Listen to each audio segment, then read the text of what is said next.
Olá, seja bem-vindo ao Rio TV Debate. Vamos falar sobre um tipo de crime que cresce com o avanço tecnológico.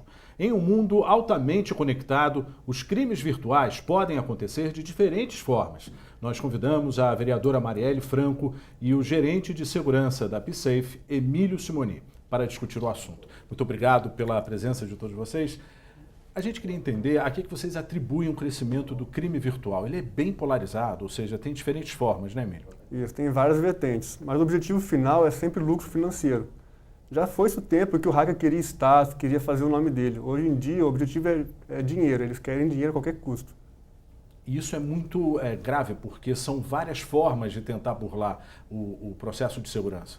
E são N formas, tem desde os hackers que fazem o que a gente chama de ransomware, que são malwares que sequestram os arquivos da pessoa e pedem resgates, até outros tipos de ataque que querem simplesmente disseminar alguma coisa para ganhar visibilidade. Por exemplo, eles querem divulgar anúncios, mas eles usam golpe para divulgar anúncios. Então tem N vertentes.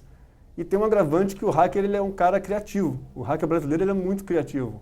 E você tem uma comunidade hacker no Brasil muito desenvolvida e muito unida. Então eles se ajudam. Você tem hoje fóruns onde os hackers brasileiros comunicam com hackers russos para trocar informações, o que só tende a agravar esse cenário de ataque virtual. O universo da rede social deixou muita gente vulnerável, não é, vereadora? Como é que a gente consegue imaginar um ambiente que deveria ser seguro sendo tão vulnerável? Eu acho que além do que Emílio traz, assim, do processo de financiarização, né, do capital, das questões privadas, tem um debate da visibilidade somada à vulnerabilidade. Então, muitas das vezes, a gente, pela Comissão da Mulher, por exemplo, tem recebido algumas denúncias do quão as mulheres, e fundamentalmente mulheres negras, estão vulneráveis nas redes por ataques, ou numa outra perspectiva, né? O quanto que já somos vulnerabilizados no cotidiano, da vida cotidiana, mas isso intensifica na rede social, porque tem, de certa forma, seja pela criatividade, que você falava anteriormente, não só dos brasileiros, mas tem algum nível de pseudoproteção de quem está atrás da máquina, né? Quem então comete isso esse crime de quem acredita comete que não vai ser identificado. Exatamente. E aí eu acho que incide ainda mais nos delitos, né? Mas ele pode ser identificado, né, Emílio? De que forma? É difícil, e isso que ela falou é muito importante, porque a rede social ela potencializa o ataque do hacker. Ele justamente vai utilizar a rede social para aumentar a abrangência daquele ataque.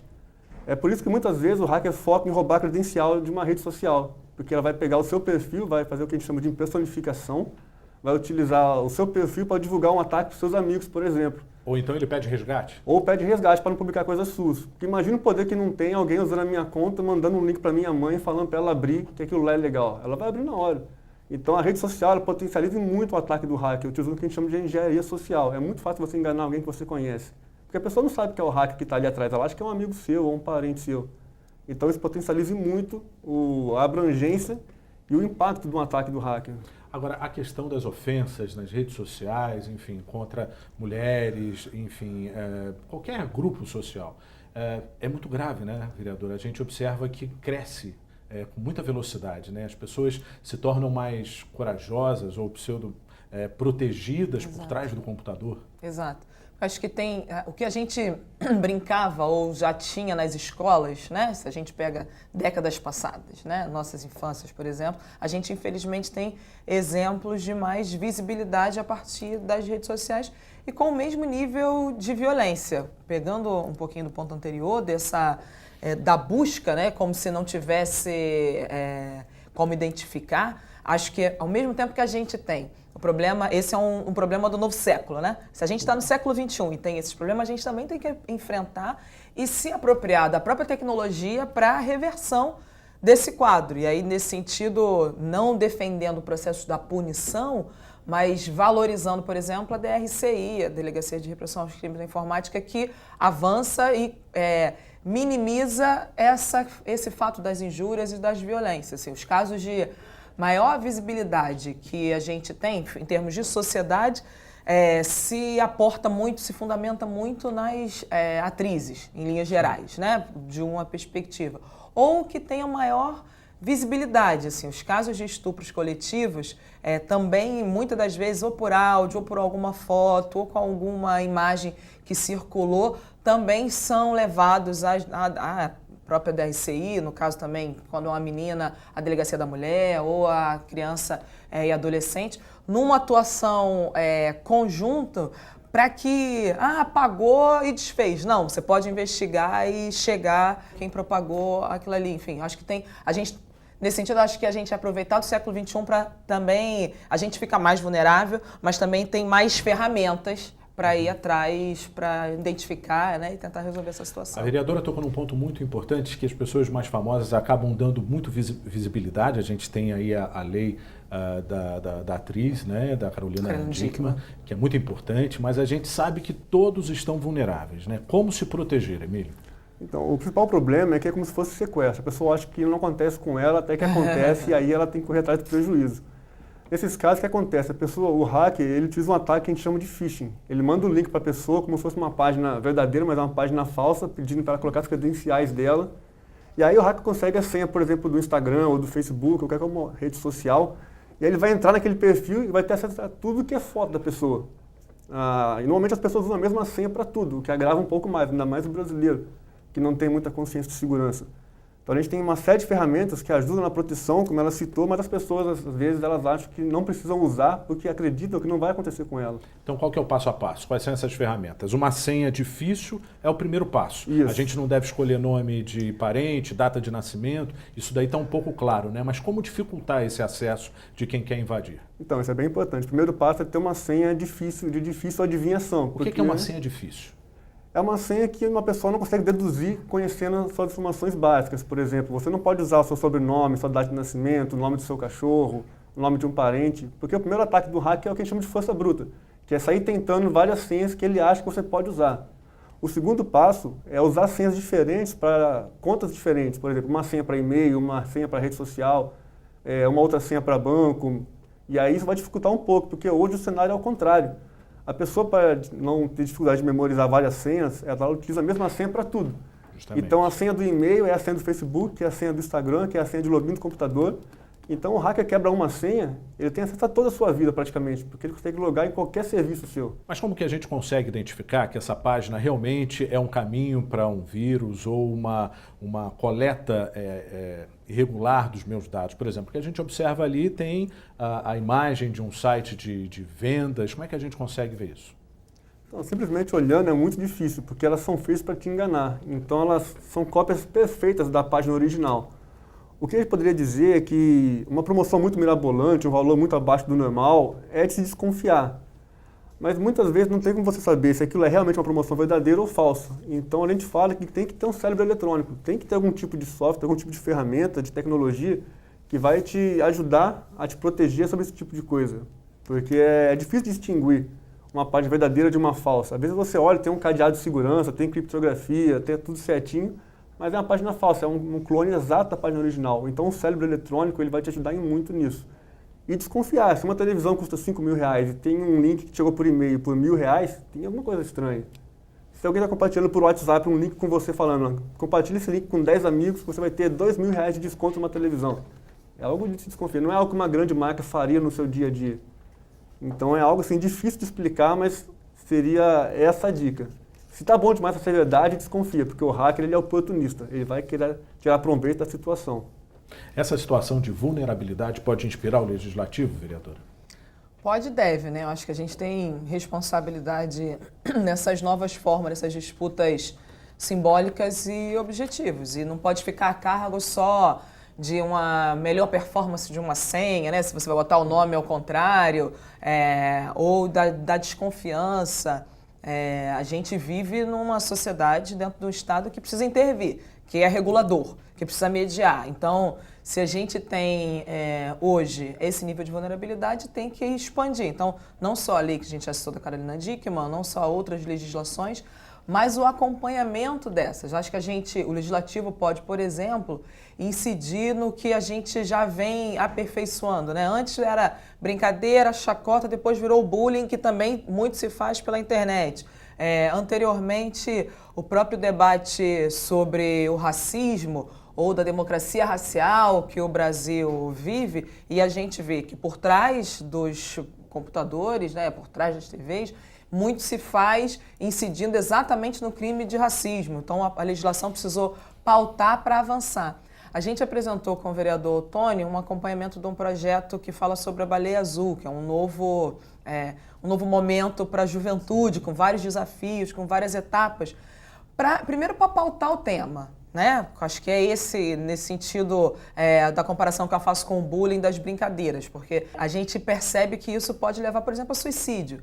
Percebe, por exemplo, que o professor e a professora têm responsabilidade. Logo, o legislativo, né, que está para garantir, fiscalizar o executivo, tem responsabilidade. Então, quando a gente apresenta sobre isso, não é só para pegar o momento atual, mas fundamentalmente para conseguir fazer diálogos do executivo, do legislativo com o problema do século XXI. Ok, nós vamos para um breve intervalo e voltamos já. Voltamos ao Rio TV Debate com o tema crimes virtuais. A gente queria entender qual é o tipo de crime virtual mais comum, ou seja, qual é o local onde ocorre o crime com mais facilidade. A gente tem os aplicativos, lojas virtuais, o que a gente precisa ter mais medo? Bom, varia muito conforme a época do ano. Agora, por exemplo, está chegando a Black Friday e aí vai ser época de compra, de e-commerce, e aí os hackers vão visar com certeza essa área de atuação. E aí vai surgir muitas páginas falsas, páginas de falsas promoções, produtos muito baratos, então eles vão visar justamente nesse ponto. Mas, de forma geral, depende do país também. No Brasil, é muito comum golpes que envolvem aplicativos de comunicação. WhatsApp, por exemplo, são os golpes que induzem a pessoa a compartilhar com amigos, com grupos, para conseguirem um suposto prêmio, uma vaga de emprego, um cupom de desconto. E aí basta clicar para ser a vítima. E aí o que acontece? A pessoa, além de clicar, ela ajuda o hacker. Porque esses golpes que eles fazem para a pessoa? Falam assim, compartilhe com 10 amigos para ter acesso ao cupom de desconto de R$50, para ter acesso a uma vaga de emprego, a consultar o seu FGTS nativo. E aí ela vai e espalha aquele golpe para 10 amigos, que por sua vez espalha para 10 amigos, e aí você tem um efeito exponencial. Então tem golpes, para você ter uma ideia, do FGTS, que em um dia afetou 3 milhões de pessoas. É um número gigantesco, alarmante. E aí você tem ainda a situação financeira, que as pessoas, a atual de crise, e a questão do FGTS nativo que está em pauta, e aí potencializa o ataque. O hacker manda um link para uma pessoa, que manda para 10, que manda para 10, no final de um dia tem 3 milhões de acessos. É uma matemática muito injusta, né? Porque a gente observa que o hacker, ele erra 1000 vezes, mas quando acerta, ele faz um estrago muito grande. Sim, muito justo. Ainda mais para quem combate o hacker, né? Porque quem combate o hacker acerta 1000 e erra 1 e ele perde. O hacker erra 1000, acerta 1 e ele ganha. E aí é uma matemática meio complicada para quem protege. Mas é importante lembrar, como ela falou, que a legislação pode dar um apoio muito grande. Se o hacker começar a ter preocupação de que aquilo que ele está fazendo vai voltar para ele, vai ser, em forma legislativa, vai ter uma punição, isso é muito importante. Porque o hacker brasileiro hoje, ele tem a falsa sensação de que ele vai ser impune. Mas ele é o mais criativo, né? A gente observa que aqui as pessoas rapidamente reagem, né, vereadora?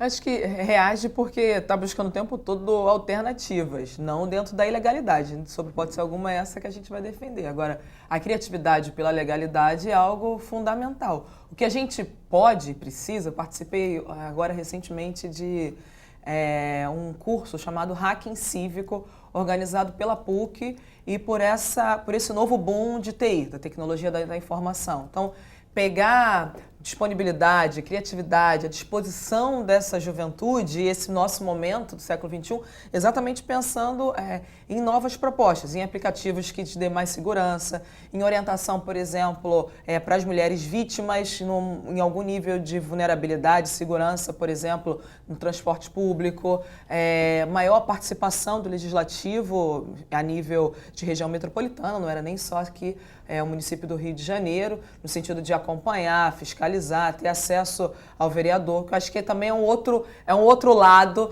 dessa faceta assim, que a gente está apresentando de uma forma muito ruim, de fato é. Agora, eu fico sempre pensando limão a limonada em perspectivas do que dessa conjuntura, né, que a gente se encontra hoje, dessa busca por algo que viole o direito, aproveitando esse método de financiarização, vamos pensar como reverter esse lugar do privado, como a gente conseguir fazer uma proposta de economia solidária, economia colaborativa, mais pessoas comprando mais produtos, reduzindo o custo, enfim, acho que a gente pensar em alternativas é uma responsabilidade nossa. É importante a gente reforçar para o público, apesar de ser um crime novo, nós temos leis que são abrangentes para vários tipos de crimes virtuais e as pessoas precisam denunciar, não é isso? Precisam denunciar. Eu acho que para além dos discos de denúncia, para além das delegacias especializadas, com toda a ponderação, e acho que, no geral, o governo do Estado passa por crises financeiras e a Secretaria de Segurança também,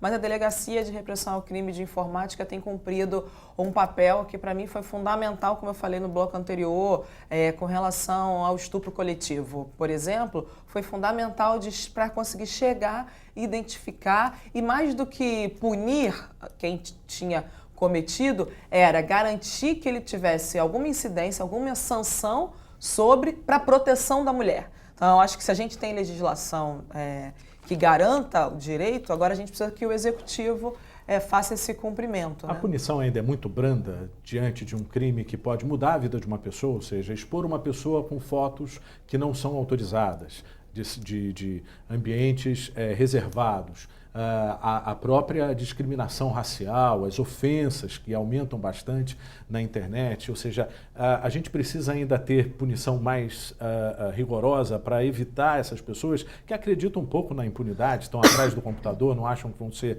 localizadas? Eu acredito que sim. Mas existe um problema que muitas vezes essas pessoas estão além da punição.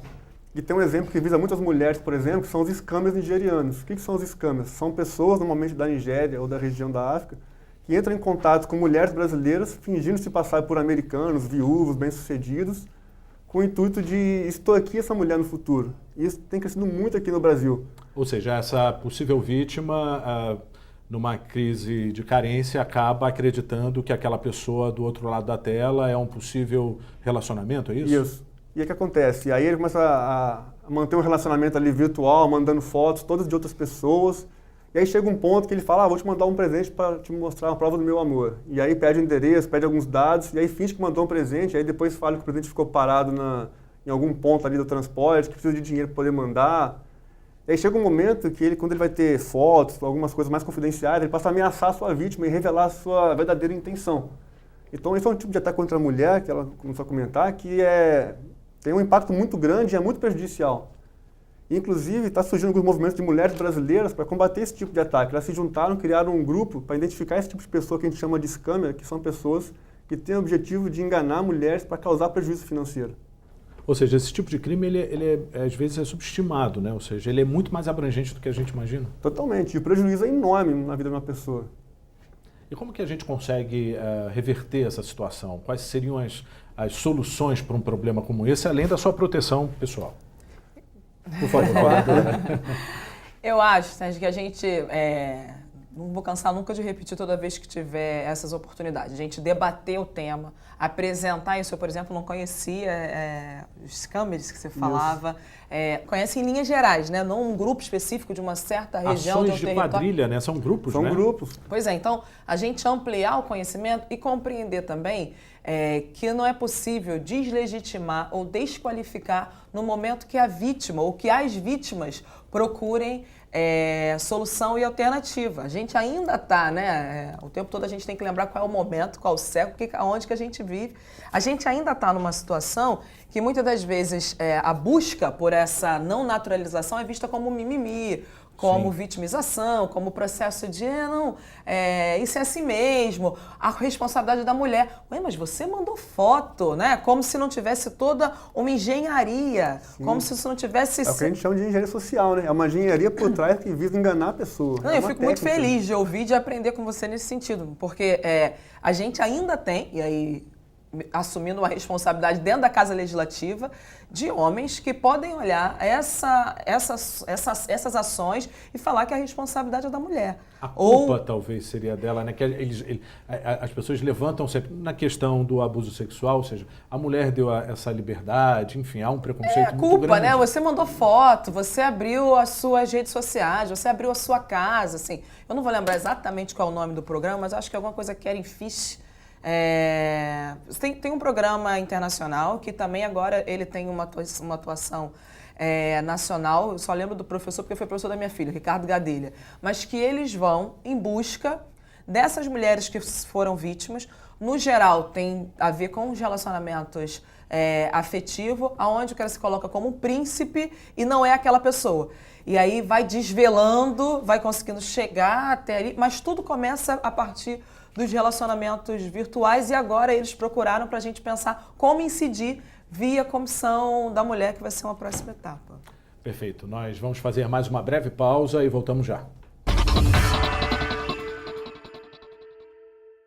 Voltamos para o último bloco do Rio TV Debate com o tema crimes virtuais. Bom, a gente queria entender como que fica a situação, o cenário após o Marco Civil da Internet. É mais difícil que esses dados se percam? Então, pode ser difícil, mas tudo depende de quanto avançado é o hacker. Porque o hacker que é muito bom, ele não vai deixar rastros. E se ele deixar rastros, são rastros falsos, que vai te levar para alguém que não é ele, que ele pode até querer acusar para poder prejudicar uma pessoa. Então, o hacker que é bom, ele não deixa rastro, ele sabe como faz e o que fazer. Agora, mesmo que essas mensagens sejam apagadas após a denúncia, o registro vai servir de prova perante a justiça, ou seja, em um eventual processo?